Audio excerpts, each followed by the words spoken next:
Hello everybody and welcome to Parkinson's Series 2, Episode 2. My name is Bettina Rotzetter and I'm joined by Dr. Ines Debove.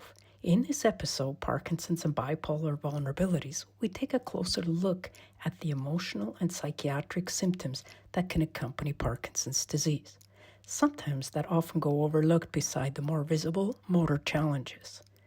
We explore how mood disorder like mania and depression, especially in their late onset or postpartum forms, may share underlying pathways with Parkinson's, particularly involving dopamine regulation.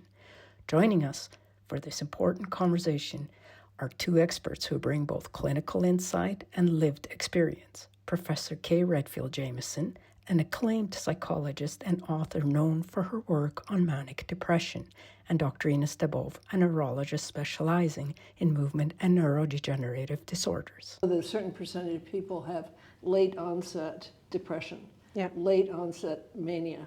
Yeah. So that in the same way that postpartum can trigger severe depression, Yeah. presumably this kind of assault to the brain, even Yeah. if it's Yeah.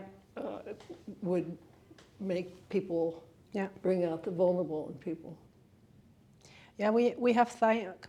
I think one patient told me that. A couple of weeks ago when we talked to her, and I think I have that in mind. So I think that the dopamine somehow pushes them over the border where they have always been. So somehow, when they are not having or they're having the disease and it's somehow controlled, I would say the frontal functions are somehow inhibiting to go over this thin border. And what's the difference in prognosis? If somebody has an aberrant response to L-DOPA, what's the difference in prognosis of the Parkinson's?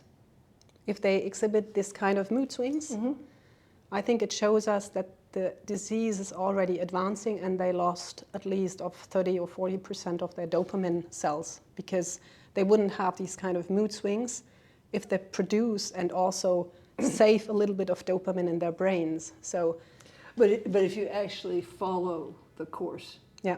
what do you find? Thank you for joining us, and we will continue this conversation next week. Together, both these experts will unpack how emotional vulnerability, neurobiology, and disease progression intersect, and what these connections reveal about the brain's complex inner workings. We encourage you to follow the series, share it with others, and stay tuned for more conversations. And until next time, stay informed and take care of your mind.